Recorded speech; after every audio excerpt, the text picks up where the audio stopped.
Is it this one? Yes. Okay, so now we are recording the lecture as well. Let me publish these results.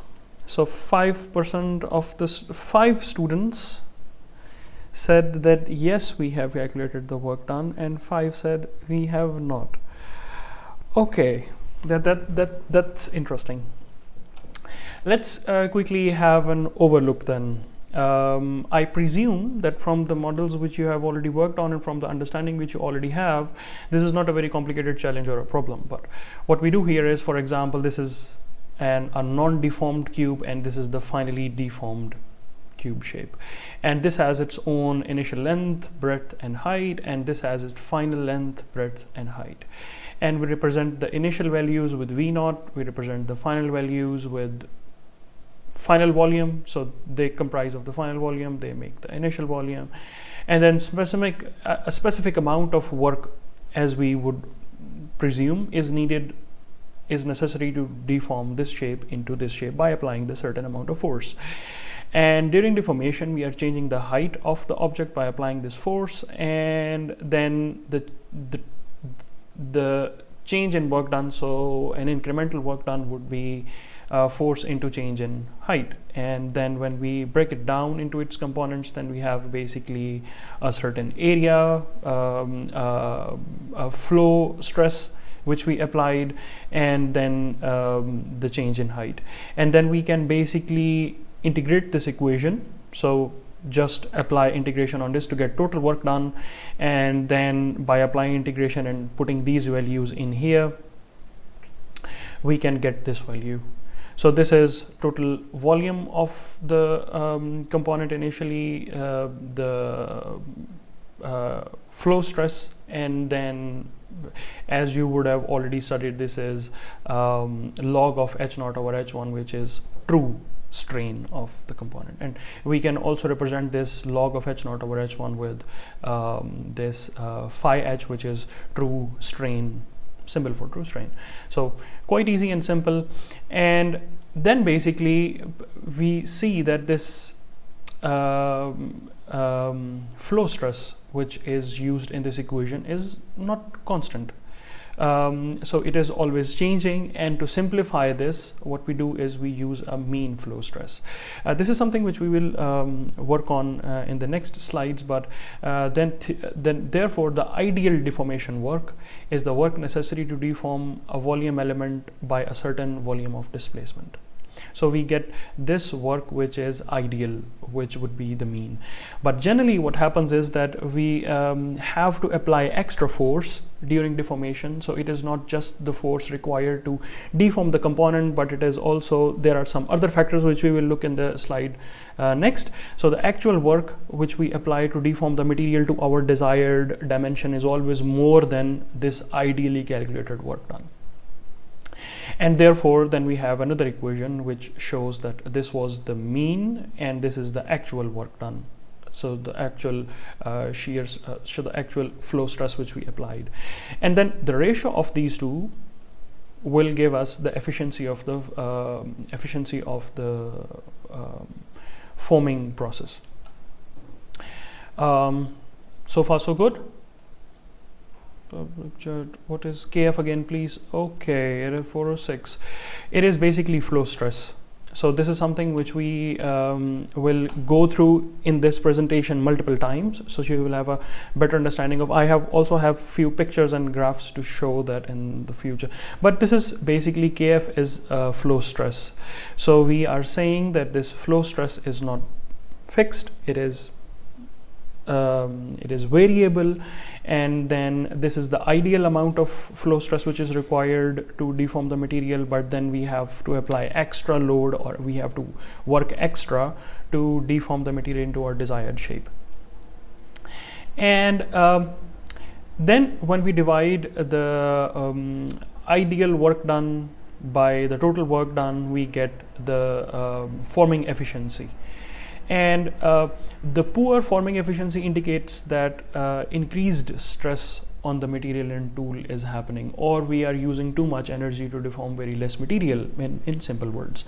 And then we see here that for cold forming, process, the foaming efficiency is about 40 to 80%, which means that almost 40 to 80% of the energy is used to deform the material into a desired shape, and rest is required to overcome the external factors, which we will again see later. And in hot forming, the forming efficiency is even less due to thermal factors as well.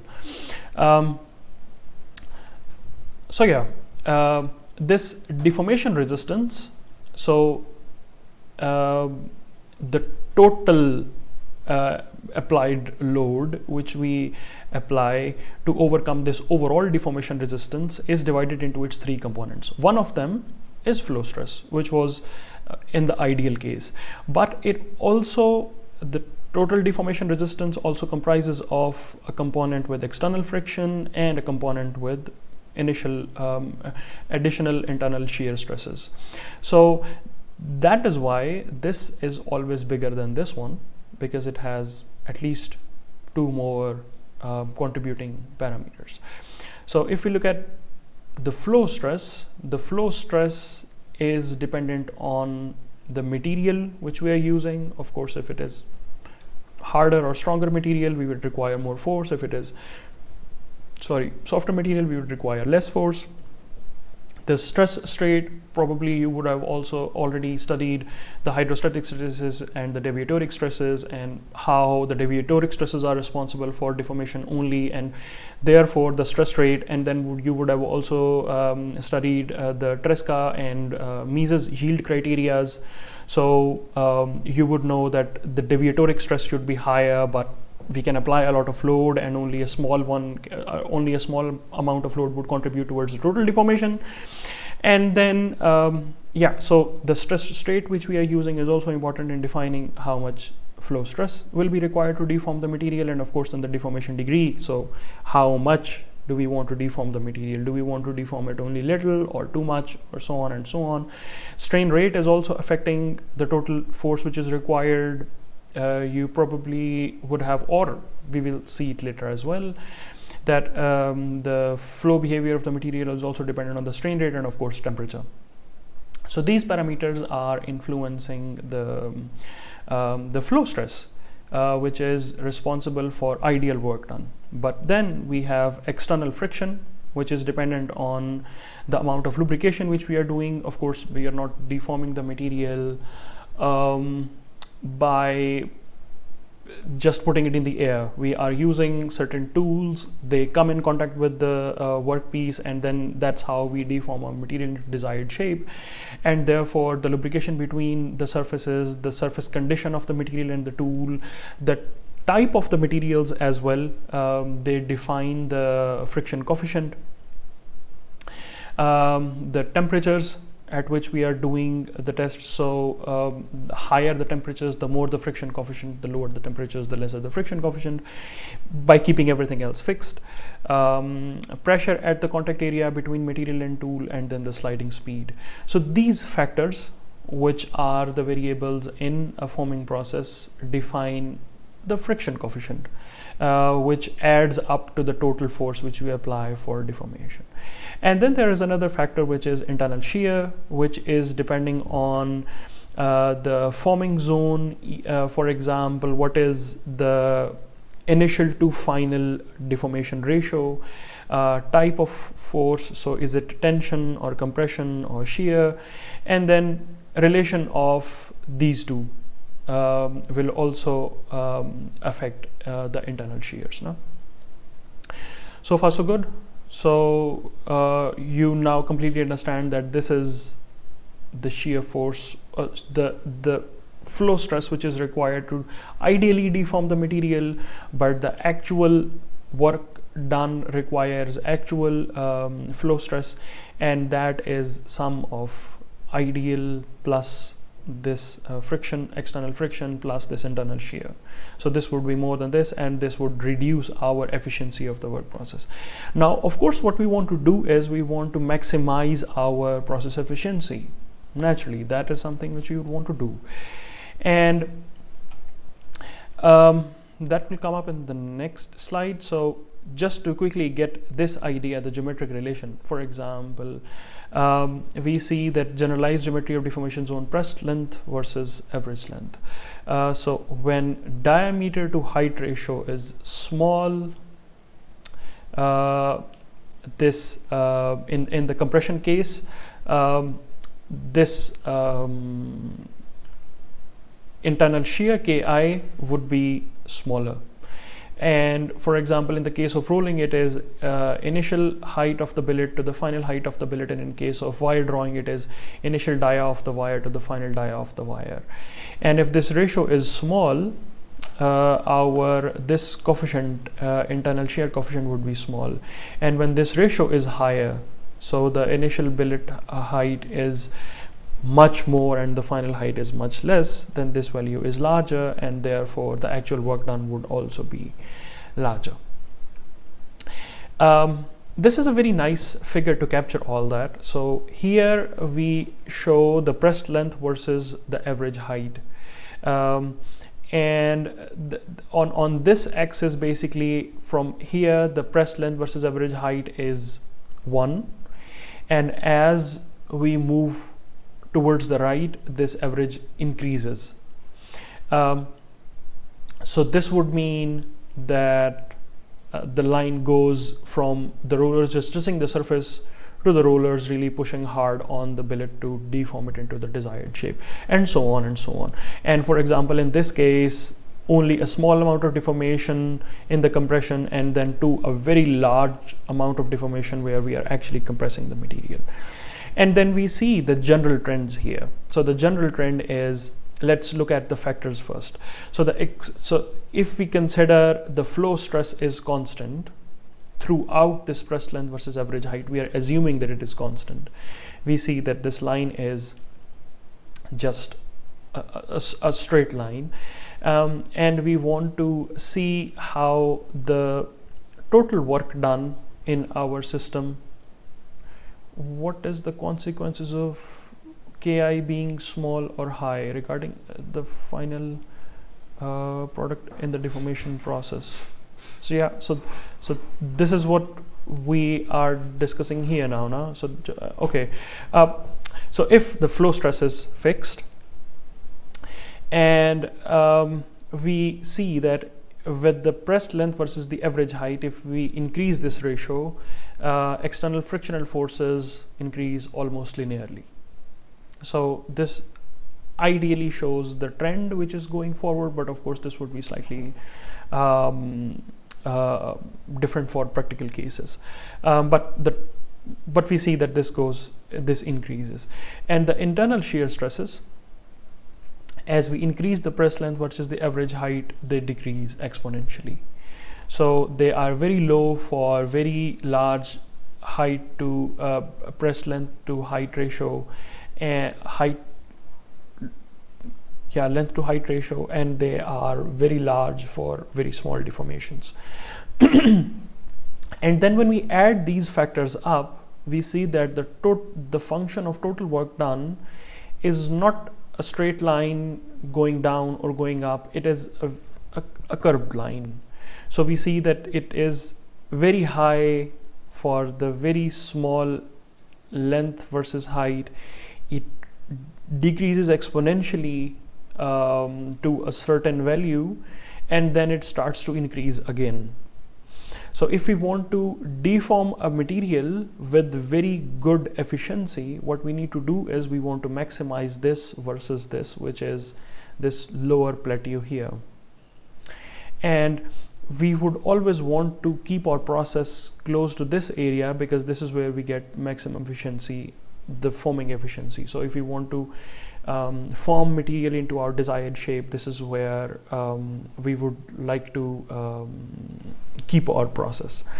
And these are just the theoretical curves, so the trends. And if we look at the experimental results, we see that this is an experimentally obtained data for the roll gap ratio versus the relative forming resistance. And we see that the value is very high in the beginning when the roll gap ratio is very close to 1. It cannot be 1 because then we are not basically deforming it. So slightly less than 1.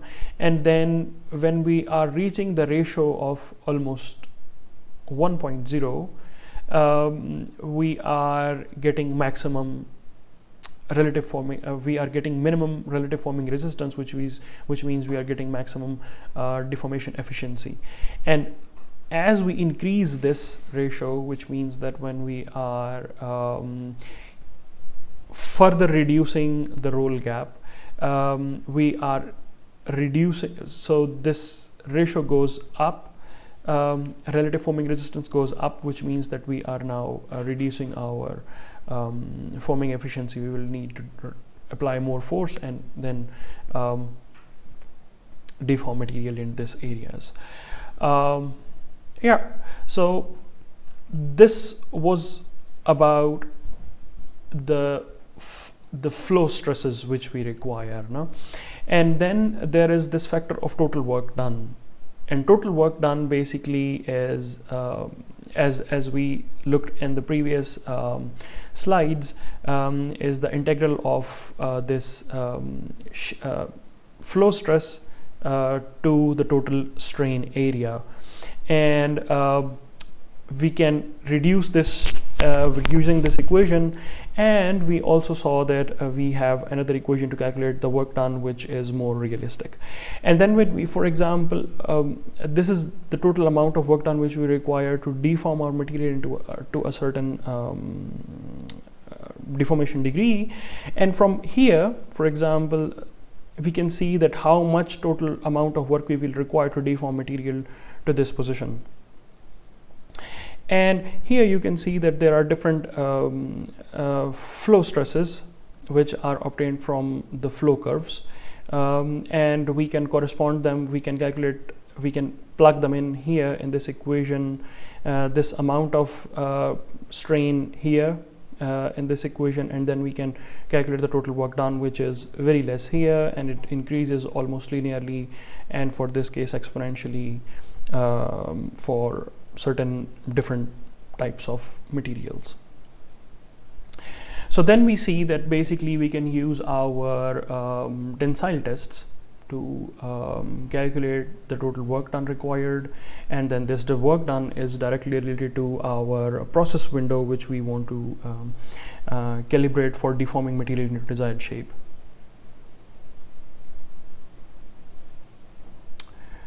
Tawhid asks, can you please clarify what influence does each K in deformation process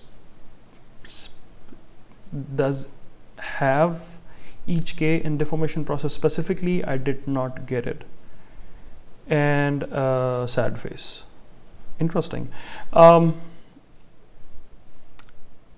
Okay, I think, yeah. So we will move to the next section. So let me do this first. Just a quick question before we go here. Yes, no. Did you get most of the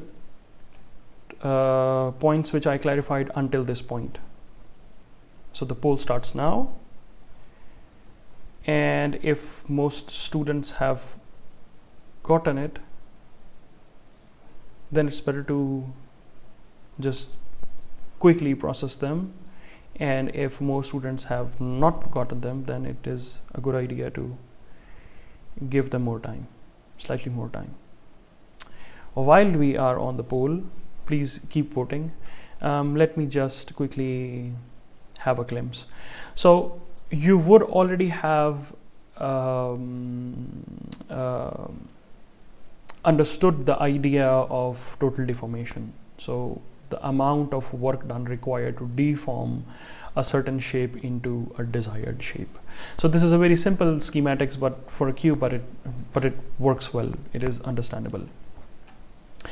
And then from here we see that we calculate the ideal work done, which is this value, and in this value then we said that this flow stress is not constant. it is constantly changing with the deformation due to many microstructural deformation phenomena. This is constantly changing, and instead of using this changing value, what we do is we use a mean value to calculate this ideal work done. And then we said that this mean value is much less than the actual process when we actually deform the material into desired shape, and from the ratio of both we can calculate the forming efficiency of a process. Now we basically broke down that we just wanted to know that why this actual flow stress is more than the ideal flow stress. So ideal flow stress, basically what we study is only a property of the material, the stress rate, deformation degree, strain rate, and temperature. While for the actual work done, the actual flow stress, there are other factors, other influencing factors, for example, external friction and internal shear. And then because we initially said that this ideal flow stress is not a fixed value, but we use a mean value. Let's assume that we use a mean value. Then how are these other parameters changing and how they influence the total work done? And for this we had this a schematic diagram to show that even if we fix the mean flow stress value throughout this press length versus average height, we see that by changing the process parameters, the external friction coefficient would always increase and this internal shear stress would decrease exponentially. And when we add these up, they give us a deformation resistance curve, which is a very not linear, not exponentially increasing or decreasing. It is a complicated shape. So now we understand that this ideal flow stress is not fixed, as well as this actual flow stress is also not fixed, so it has a certain function, and we want to maximize this function. So the most amount of energy which we put in to deform the material directly goes in deforming the material rather than overcoming these external factors. And therefore we choose the process window where we maximize our process. For example, we saw this example of rolling process where the roll gap ratio versus the height when it is equal to 1 gives us maximum relative forming resistance efficiency. I hope now it is more clear and understood that how this picture fits together. And then we said that now basically what we want to do is we want to know this the amount of work done which is required to do this specific amount of deformation, and we can calculate that using flow stress or the flow stress which we can calculate from the stress strain diagrams. And this is something which would be the next topic of our lecture today. And yeah, so what we do is we do quasi-static tensile tests, and for the determination of material behavior for non-impact steady increasing eventually distributed tensile load over an entire cross section. In this test, a simple bar, or depending on the material which we have, can be tested in a tensile test machine and undergoes a slow continuously increasing force or deformation. The test procedure is quite standardized. If you follow European standards, then ISO 6829 gives you an accurate information of how to do that. If you are following American system, then ASTM E8 covers that. This is something which you probably would have already studied. So the tensile testing system and the compression testing systems. Just to ask again, how many people know about the tensile tests and the compression tests? And from the previous lectures which I followed, I believe Mason has clearly mentioned these tests in the previous lectures before. So what are the systems of the tensile test and how they are, how we collect the data and how we convert it into our desired forms and whatnot. Just to have an idea, because today we will be going in a slightly more detail. What I will do is I would suggest you to go in Opal and go to the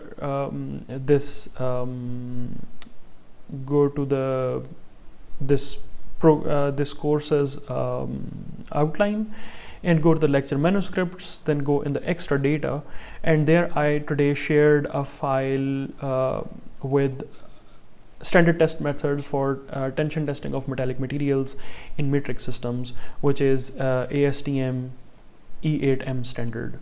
So these are the kind of standards which the world throughout the globe we follow. The European systems are very similar to this, just a different kind of documentation and very few specifics changed. But generally we follow these kind of standards to do these tests. So if someone is doing a test in one corner of the world and the other person is doing a same test on the same material in the other corner of the world, they can compare their results. So the testing schemes and everything, the data processing and everything is both standardized. That is the only reason why we have developed these kind of standardized test systems and why we adopt them. So you can go through this document. It is a very self-explanatory, very detailed document, and you will get a very precise, more accurate information on what are the standards followed throughout the globe to do these tensile tests. They explain the apparatus, the test samples, what geometries it can have, what are the thickness ranges and everything, and then how do you have to put a sample for testing on the machine for different test samples, different kinds of testing systems, and then what the geometries can be for the standard samples. And then it explains once how do you proceed with the necking or things like this, also for the hollow samples. And then once you get the data, how do you post process it?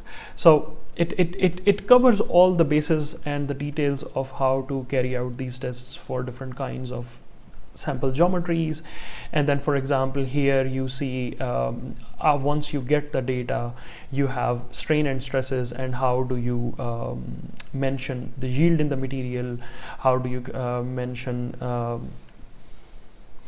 yield in the samples which do not have a constant flow stress, and yield in the samples which have this Luder bands, which we will discuss in the presentation later, and so on and so on. No? So this is a document worth mentioning, because this is something which you will come across whenever you will have to carry out a tensile test. And why we do a tensile test? Because it is simple, cost effective, and it is quick, and we can quickly evaluate the results using a simple computer. It clearly presents us with stress and forming ratios until the reduction in the area begins. Also for the true stress strain curves, we also know a little bit after the necking. It is simple to analyze and clarify and show the test results, the applicability of the geometry independent values for stress calculations of the components. So the test results can be really used for multiple kinds of geometric deformations. And then the values from this test can be converted into other values, for example, conversion to hardness values. So this test is a very, I would say, a very simple, quick, and convenient way of knowing more about the material properties, and a very cheap and quick way of understanding how the material would behave under load and how it would deform to what extent. And then today we also saw that how we can convert this to our useful data for depicting our formability parameters. Again, the setup of the tensile test machine, we have a sample, of course. This is something which I would just quickly skim through because you have already studied this with MESAM, and I have shared the standard ASTM E8M, which you can go through to know the specifics and the details. So these slides will not do justice with the methodology and everything, but just to quickly go through, we have a sample, then we have a machine which has a fixed outer frame, and we clamp the sample using the clamps, and then on one side we have a LVDT, load variable displacement, so LVDT is displacement transducer, and then we have a force transducer to measure the force. So these are the two things which we are using. Then we have a data acquisition system and a computer and automated system to control the deformation. So we give an input of how much deformation in what time, and then the machine loads it and records the data frames for every force point, and eventually the sample elongates, necking begins, and eventually it breaks. The sample, basically what we construct is a dog bone shaped sample, so it can be rectangular or it can be round. What we do is we have two ends or edges from where we clamp the sample, and then we have a middle area which we call gauge length, where we measure our stresses or strains until the necking begins. We want to keep the sample like a dog bone shape due to certain reasons. One of them is we want to get a localized window of results. The other reason is that the area which is under the which is clamped does not really go through any stresses or strains. So we assume while processing the results that the material only in this gauge length went through deformation. Then we get this elongation, so force displacement graph where force is on y-axis, displacement is on x-axis, and we see this curve. And here we see that this is the elastic range where the material deformed, and after the yield point the plastic range begins. This is the maximum amount of force the material endured, and eventually the failure occurs. And here we can divide this plastic regime into its two components, the homogeneous deformation area and inhomogeneous deformation area. And yeah, this is the kind of the data which we get from the machine. Now you would be wondering that we are always looking at the stress strain curves, and here we have force and elongation graph.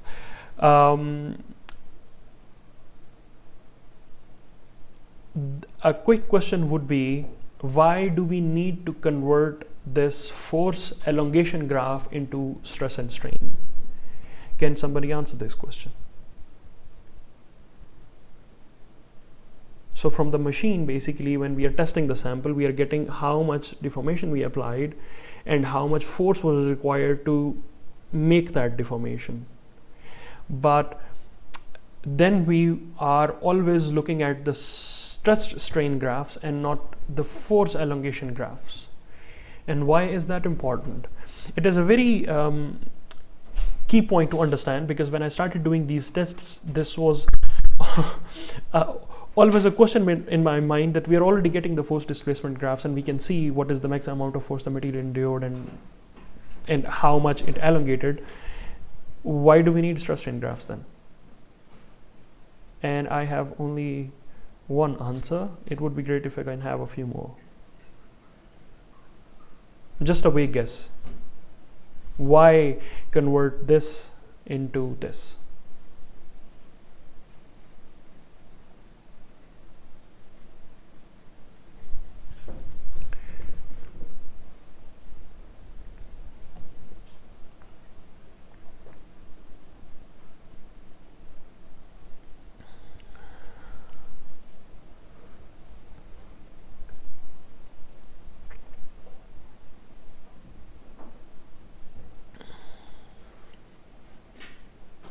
One answer is considering cross section.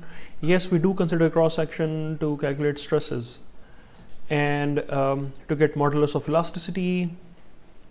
Yes, that is an outcome, but that is not the primary reason why we do that, to find the ultimate loading. We are going in the right direction, of course. Generally, these points would make sense, but a prime reason is that we want to make the values dimensionless. So we can do the tensile tests on, when you will read the standard, you will see that we can do the tests on relatively smaller samples and we can do the tests on larger samples. There is a range of samples which we can always test. And then we can, for example, do the test on a small thin wire of SS316L, and we can do the test on a very thick rod of SS316L steel.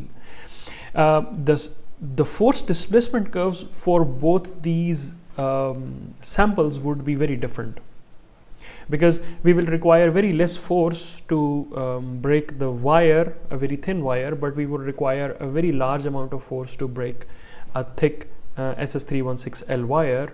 But we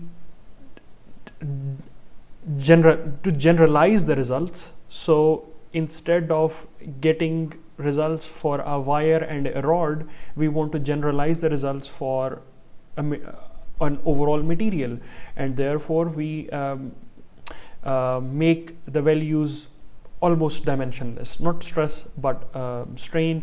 Stress also goes in the universal value. So the stress strain curves of both these would be very same, but the force displacement curves wouldn't be. Does it make sense? Because this is important to understand, this concept of why we are doing it.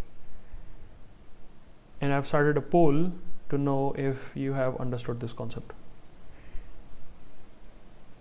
To make the values dimensionless, so the results of a tensile test can be applied to a block or a complex shape or a wire or a car door or an aeroplane.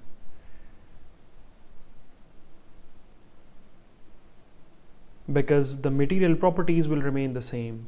But if I am only considering the load and load deformation values, it would require very large force to deform an overall car or an aeroplane, and it would require very small force to deform a wire.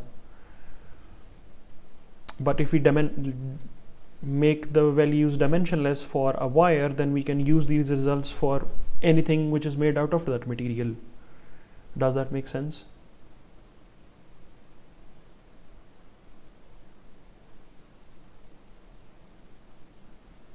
Okay. Hopefully, yes. 41% of the students say yes, 11% of the students, okay, so now the ratio is slightly increasing.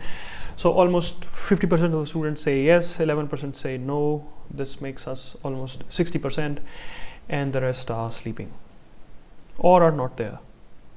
Anyways, okay, so from a machine we get force elongation graphs, and then you already have studied in this course, and you probably would know from your previous background as well that we can divide the total force by the total cross-section area, and we get the engineering stress. And then if we divide the change in length by the original length, we get strain. So these are engineering stress and engineering strain. And then we get these two kinds of curves. So one curve, so basically we always get these kind of curves for different materials. One is, for example, this kind of curve we will get for austenite, and this is a slightly different shape of the curve which we will get for ferrite. And here it is understandable that the material goes through an elastic zone, and after yielding after yield point, it undergoes plastic deformation. Here something peculiar is happening. So initially it is going higher to a point where it is quickly dropping down, then there is a straight line, and after that the plastic deformation starts. So one would wonder what is happening here. What is happening here is, we call this discontinuous yielding, and we call the other curve continuous yielding. And this discontinuous yielding basically occurs due to a phenomena called Luder bands or Luder strain. What is this? It is basically the appearance of discontinuous transition in the stress strain curve. And why this is happening? So it is happening because at super elevated stress at an upper yield point, which is this point, sigma SU, or this upper yield point, at upper yield point is necessary to free the dislocations from the atoms which are blocking them. So once the dislocations are free, then they quickly move, and less amount of energy is required to make the certain amount of deformation, and therefore we see a drop in the stress strain curve. This process starts in some very favorable oriented grains at the end of the sample, since small super elevated stresses develop here due to notch effect at the sample shoulder. The dislocations in the slip system with maximum shear stress become activated and move towards the grain boundaries. So the dislocations which are locked inside the grains, when get free, quickly move towards the grain boundary, so we see a small amount of strain. And then at the grain boundaries, these dislocations pile up, and the elastic stress field activated dislocation source, and then they activate this kind of deformation in other grains where the dislocations are locked, and this is how the Luder bands form. So this is what is happening here. So once these dislocations free up, they move towards the grain boundaries, and then when they move towards the grain boundaries, they activate dislocations in other grains, and this is why we see this up and down, slightly increase and drop in the amount of force and total stress required. And once we have reached this point where all these dislocations are free and are locked on the grain boundaries, now there are no more free dislocations which can quickly move to the grain boundaries, and then the material starts to flow. The dislocations are enabled to move to the part of the sample that is still elastic, and a result of free dislocation Luder bands due to the present stress fields. Okay, so that is why we in some materials have continuous yielding, because here there are no dislocations locked in the grains, and there is a continuous yielding and plastic deformation, whereas in some materials, specifically in ferritic materials, we require upper yield point which frees up the dislocations, then this is yield allocation, and then there is lower yield point, and after that the plastic deformation starts. So generally, when you're converting your data, specifically for the steel cases, you will see these two kinds of flow curves. And then just to sum up, what we see here is we can get different kinds of results from our materials, which is as was mentioned by some students, that we can get modulus of elasticity, we can get the yield strength, which is very important for engineers, because we want to design components which do not undergo yielding, so they remain in the elastic regime. So a bridge or a certain component does not permanently deform. For example, this is a very nice show of property in case of a car, because when we are manufacturing a car, we want to permanently deform material into our desired shape. So we want to manufacture doors or roofs or side panels, but once that component is permanently deformed, then we also take care of the yield strength. So if car is bumping over some bad roads or is going in a wild terrain, it does not permanently deform, so it remains in this elastic regime. And then we also get our ultimate strength and then total deformation in the material, and so on and so on. And this is something which is mentioned here in this table for different materials. And we see that the yield point for different materials is ranging from 70 to 550, and then the ultimate strength of the materials is ranging from 170 to 870 megapascals. And then we also see the fracture elongation, the total amount of deformation in the material is ranging from 12% to 40 up to 42%. And then there is also a very nice way of seeing this distribution of properties. So what is the total elongation in the material and what is the total yield strength of the material? We can also plot it on a kind of a 3D map here, which shows the distribution of elements here. And we see that magnesium shows a very low ratio of total elongation versus yield strength, but it is ultra lightweight. And then we have austenitic steels, which show a very good ratio of these two attributes. And that is why we want to use the materials like austenitic steels in our structural components, which give us a very high amount of force which is required to deform the material. And even if they are deforming, so they are coming back to the initial shape. And then, for example, for some materials, for example deep drawing steels or dual phase steels, we want the properties, some structures we want that they do not deform that much when a force is applied on them. And then we can choose a material for an engineering application from these kind of charts. And these kind of charts are built and constructed using the tensile test data as very simple tests. Okay. Then you probably would also have studied the difference between engineering stress strain and true stress strain. Yes? And the poll begins, just to know the feedback. Yes. Super. Very good. Very good. Yeah, so you already would have an idea about the engineering stress and true stress, engineering strain and true strain. You would also know about the certain formulas to convert. So in this slide, you would also know about the formulas to convert these engineering stress strain values, which you obtain from very simple load deformation tests, and then we apply formula to convert it into engineering stress strain, and then we can convert these values into true stress strain. You would also know that as well, right? And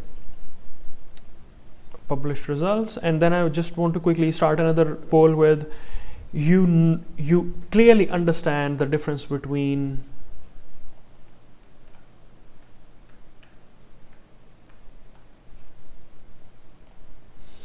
engineering stress strain and true stress strain, and what are the importances of both, and why they are why this conversion is done.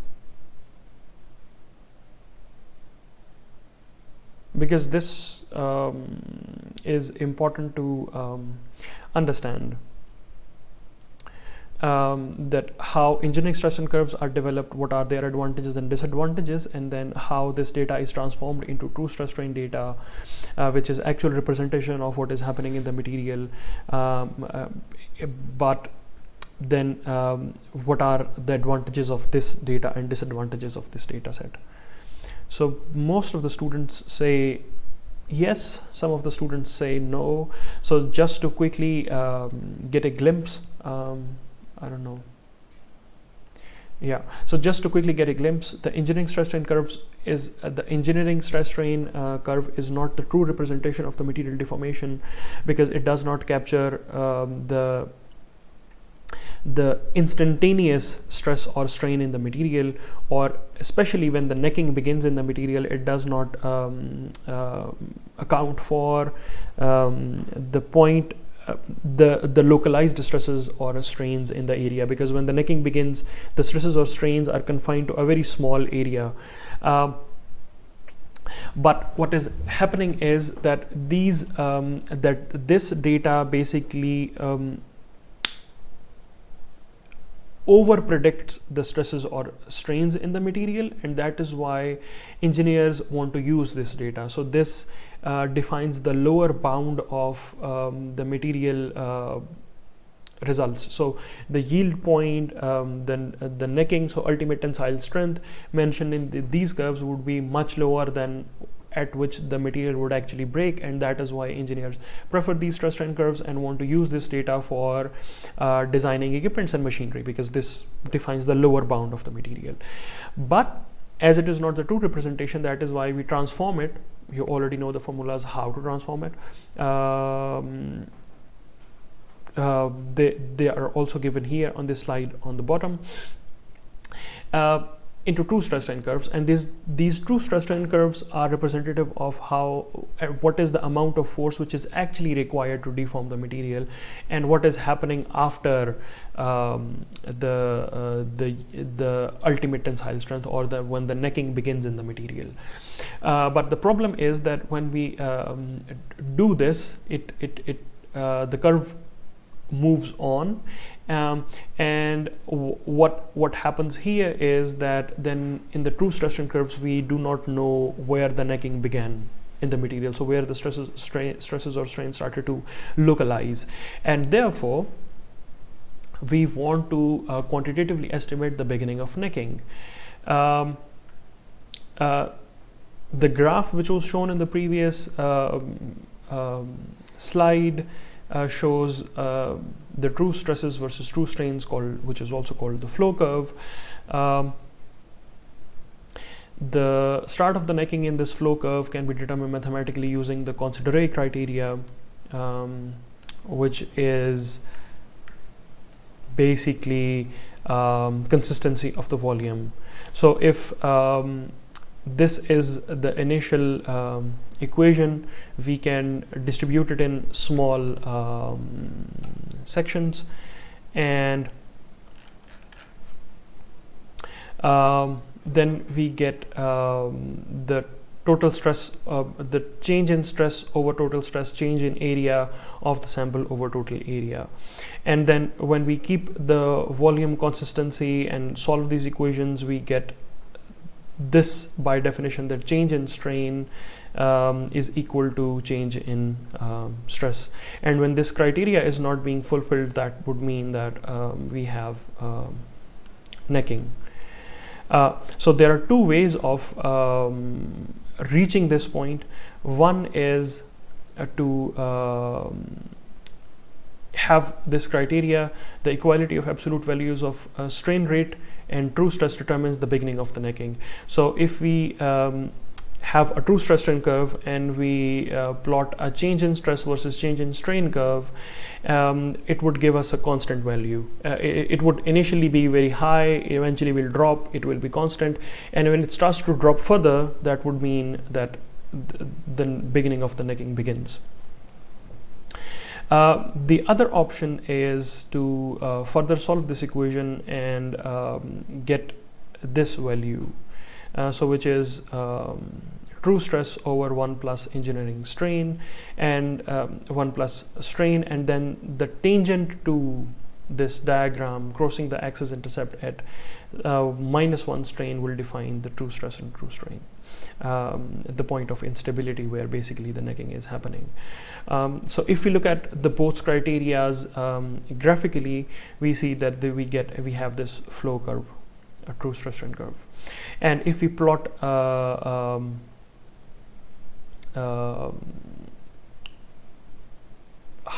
I would say a hardening curve, the strengthening curve, here it is mentioned, we also call it hardening curve, where we have change in stress over change in strain.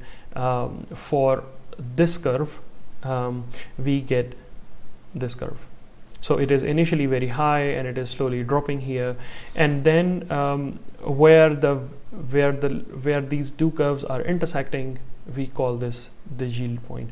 But this also depends on what scale we have taken here. So I would say that this curve is more ideally perfect when it starts to change its shape drastically again. So then we would point out that necking would begin.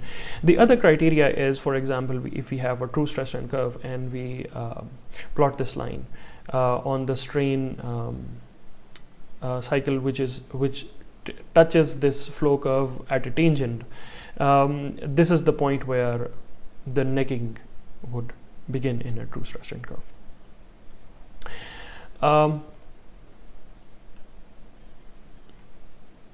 Yeah, so flow curve and flow stresses. So the plastic deformation starts and remains. So the flow stress is then calculated from this true stress strain curve, and this basically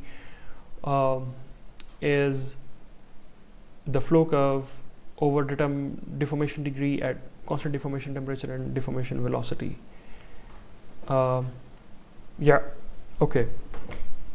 So this was a general slide for an overview of an engineering stress strain curve and a true stress strain curve, and yeah, how they are different and what are the different parameters associated to them. The time is almost 5. We have 30 minutes remaining in our lecture, and we are just in time to start with our next interesting task, which is in the last exams. What happened was that we tried to set up a small set of questions with calculate the stresses or calculate the strains, or if this is the engineering stress, this is what would be the true stress, calculate the total work done, and so on and so on. And I believe that being on the application side and on the research side, these are very fundamental concepts which, when you are passing this subject of fundamentals of plastic deformation, everybody should have a very clear understanding of what is happening and how we can get the maximum data out of these tests. So what I have done today is I have set up a very interesting problem for us, which we can solve. Before we go to this, does anybody have questions? Do you clearly understand the true stress or engineering stress strain curves and so on and so on? So these are very basic concepts. You have been studying them in several lectures, and we come across them from several areas, and this is a very a pivoting point in fundamentals of plastic deformation course. And if your answer is no, then I would ask you to write your questions where I can clarify them, that what is that you did not understand, and what is that is still needs to be clarified, so we can all learn together.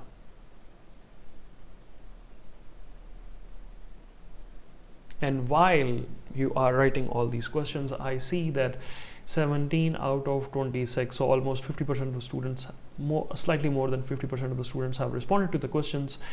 And yeah, interesting. Then we will move towards the assignment. So if you will go in this fundamentals, let me move it here. So if you will go in this fundamentals course on OPAL, in the lecture manuscripts, in the extra data, you will find this tensile test.xlsx file. I would want you all to download this file.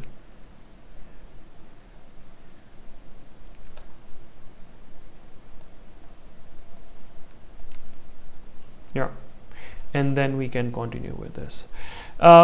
Meanwhile, when you are downloading this file, I have a quick question of, do you have a basic idea of using Excel? And yeah, just the basics of Excel. How many of you have that idea?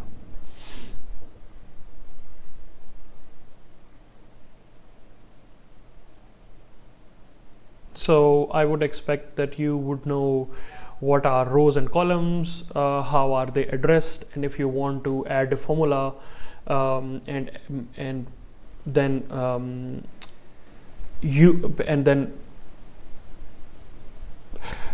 extrapolate that formula to all the other cells, how you would do that. That's all which you require. And then one more add-on would be how to plot that data in Excel. So this is something which is important. At least you should have this much understanding of using this simple tool on how to process data using this kind of tool, because as the exam probably would be online, we don't know.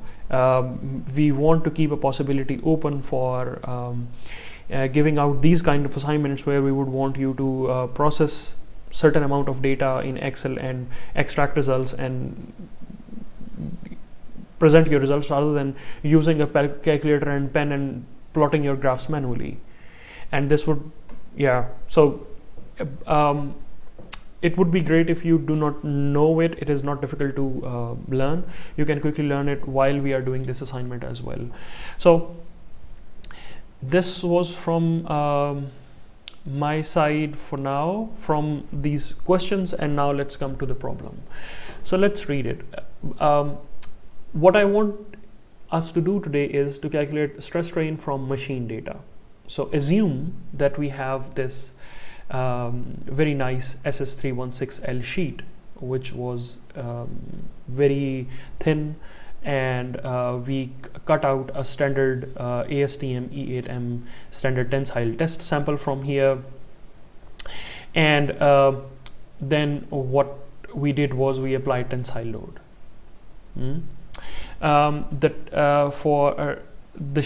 Assume that the sheet thickness, cross section is 6 millimeter square. So this would make it 12 millimeter wide and 0.5 millimeter thick, if that interests you, but I believe this would be more helpful. So the overall cross section area of this sample is 6 millimeter squares, and then the gauge length for which we are measuring the strain is 45 millimeters. Okay. And what we want to do here is we want to calculate engineering stress strain. We want to calculate true stress strain from this. So basically it would go step by step. So initially you would calculate this engineering stress strain, true stress strain, and then from this true stress strain curve we will calculate strain hardening, and from the strain hardening then we will calculate total work done, and then from this strain hardening and true stress strain curves, by using one of the criteria given above, we can also calculate the start of necking. And then in the next lecture we can also look at the details on what information did we get, or if you have questions related to post-processing of the data, you can get that. Take good care of the units. I have written it clearly in bold, and let's open up that file and see what we see there. So I can yeah, I can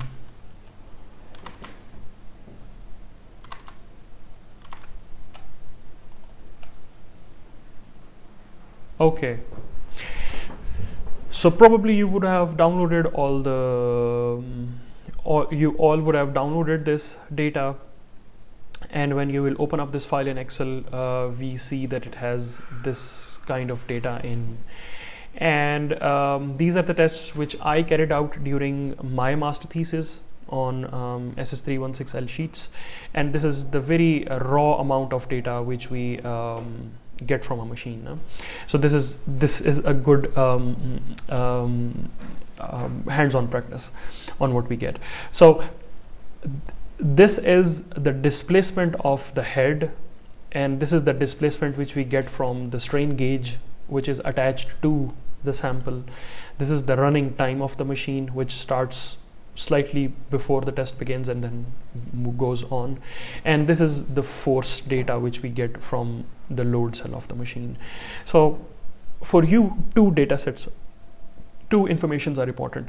The strain calculated by the strain gauge and the force measured by the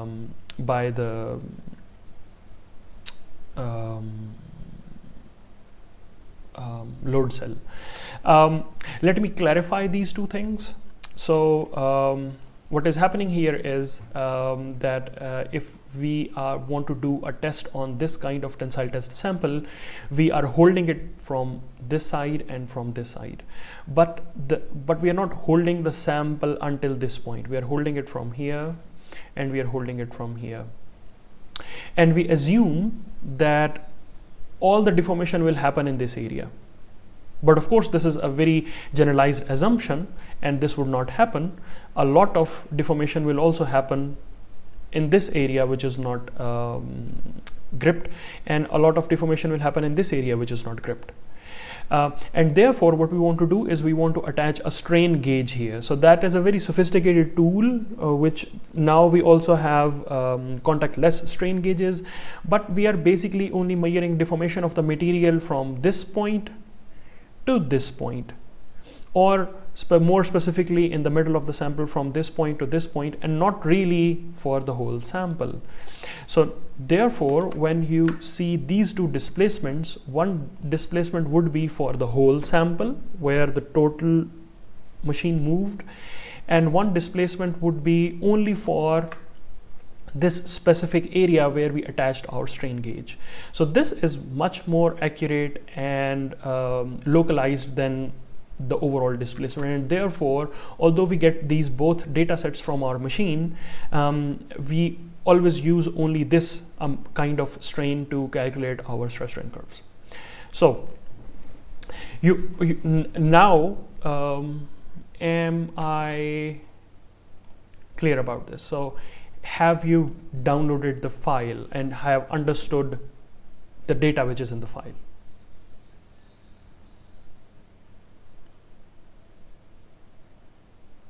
And if your answer is no, then I would ask that you ask a question about what you did not understand so I can clarify it. Because this is important to understand, and we will move forward from here onwards.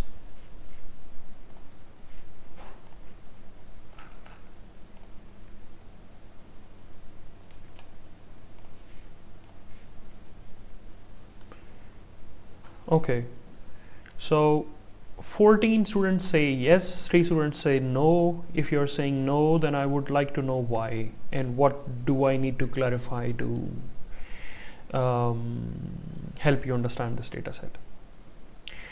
So from this file onwards, we have 20 minutes. So what I would want you to do is first just plot a force displacement diagram where displacement would be this strain which is on the x-axis, and this force is on the y-axis. Just know very clearly that this strain is in millimeters, this force is in kilonewtons, and these are the units that please do not mess up with, because this would really mess up your data if you do not take care of them.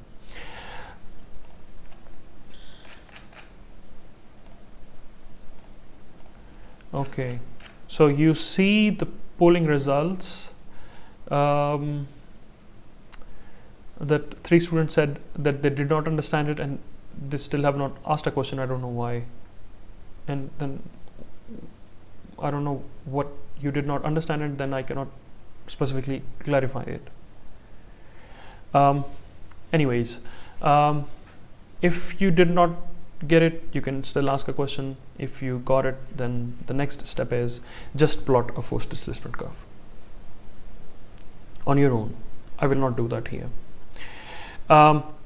And then the next thing would be to calculate engineering stress and engineering strain from this data using this information. I will give you 5 minutes to do this. I think they're more than enough to plot a force displacement diagram and then just calculate engineering stress strain out of this data and plot that on another graph.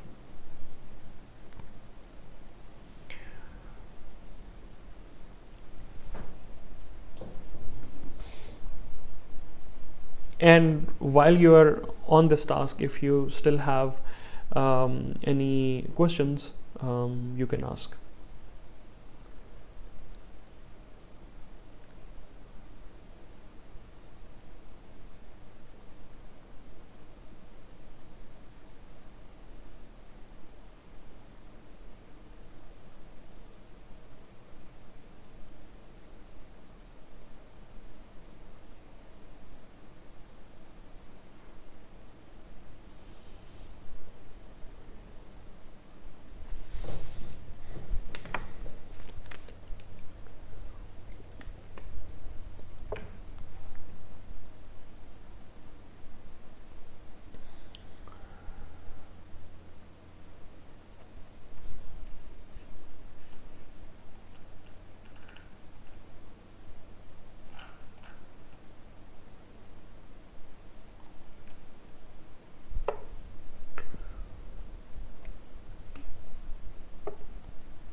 Okay, so how many of you were able to plot a force displacement diagram?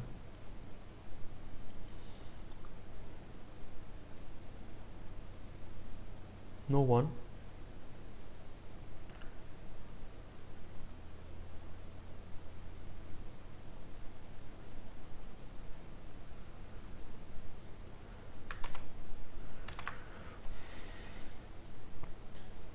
No one.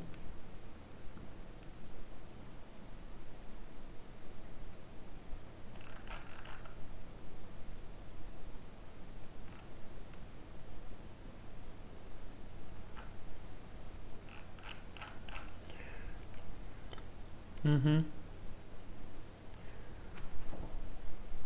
1 out of 24 students. And if no, I would like to know the reason why. Because it is not a very complicated thing to do.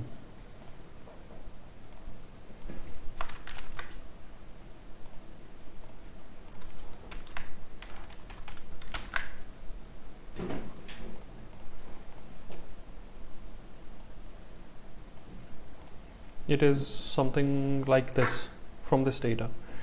But what is happening is that the few initial points in the data are in negative, so I would like to delete them. And then what is happening is that at the end of the test we are bringing the machine back, so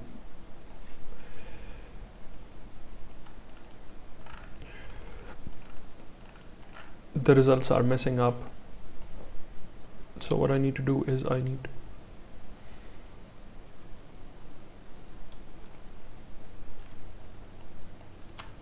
clean up this from this 2.8 onwards. So this data set is of no use. 3.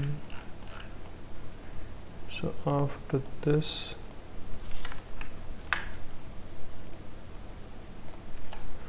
the data set is of no use. Okay, so this is a force displacement curve.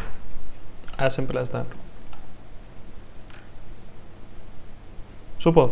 So you're updating the same graph and you would know why those lines were happening, because this is the machine data. So the machine is still running, it is still logging the data, but we remove the strain gauge at a certain point. The sample fails, we remove a strain gauge at a certain point, and it proceeds. But what is happening is that, yeah, we are getting this. Okay, so you have to delete the data points after this column 416, or yours would be 419 onwards. So we have to delete those few points, and then you get this curve. And then what I would want you to do is to calculate engineering stress and engineering strain, where you know that initial cross-sectional area is 6 millimeter squares, and the gauge length is 45 millimeters. Initial gauge length is 45 millimeters.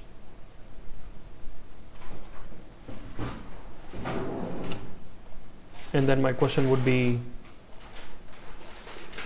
can you do that?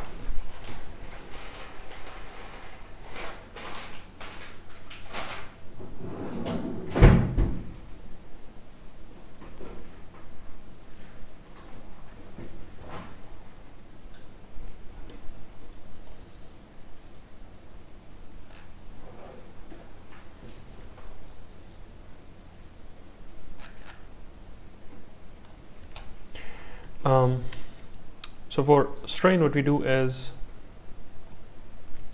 we just use a simple formula of change in length, which is this one, versus original length, which is 45. Keep in mind that the units of both are in millimeters. I'm doing this. I'm applying the formula for all the circles, and now this is true strain. And then if we want to calculate true stress, what we do is we know that this force is in kilonewtons, and then I want to convert it into newtons, so I am multiplying it with 1000.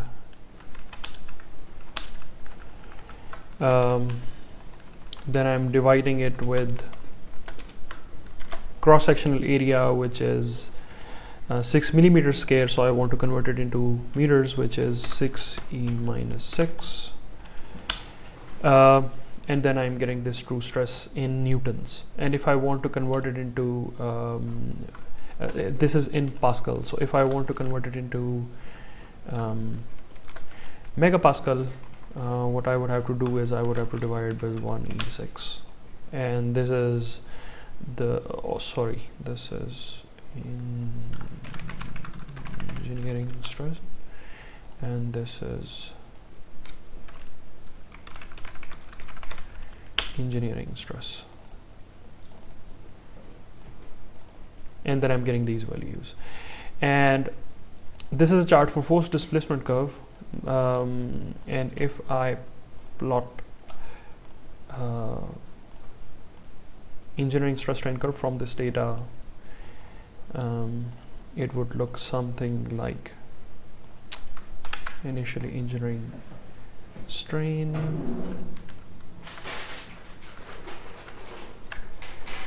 and then engineering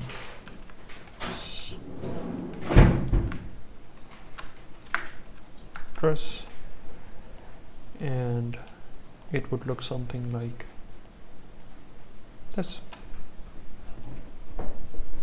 As simple as that. So let me make this bigger and label it so you can see, because it is easier to see things in the it is very much easier to show the published data or the pictures or the nice pictures of true stress strain curves, but yeah, whenever a student is asked to extract them, they find it difficult. So why not? Let's do this. So I want to add access titles, and this is engineering strain, and this is engineering stress, which is in megapascals. Strain does not have a unit. I can delete this. I can increase the text size and the text color. Yeah, we see this curve. And now the next idea would be to keep going forward with conversion of these engineering stress strain values to true stress strain values, and then calculating total work done, total hardening curve from those true stress strain values, and then later we would also want to do other things which are mentioned in the slide. So point out the start of necking from the true stress strain curve. So yeah, so we already started with this assignment, which I really wanted to do because this is something which is practical. No? I always believe in that theoretical knowledge is one thing which is also part of curriculum and is necessary to pass and know that what are the possibilities and options available for us to post-process the data and how we get to know the properties of the materials more, and so on and so on. But at the end, everything boils down to what skills do you have. And I believe that this is a very basic and important skill of using the machine data and converting it into engineering stress strain and true stress strain, and then calculate and then understanding the and then calculating and measuring the yield, the Young's modulus, the yield point of the material, and then ultimate tensile strength, and so on and so on. So that is something which we have worked. So we studied theoretically. We started off with the present the assignment. I would really want you to do that after the lecture ends. If you have any questions, in the next lecture we will build on this. So in the next lecture, what I would expect is that you all have done this, went through this, and then we will build on that, and then we will quickly go through the process of processing different stress strain maps and looking at how they look and what more information can we get from these tests. So yeah, this is where I will end today's lecture, and thank you very much for your time and your understanding and your active participation in most of the polls. And yeah, if you have any questions, you can stay or you can write here. Otherwise, you can leave. Thank you very much.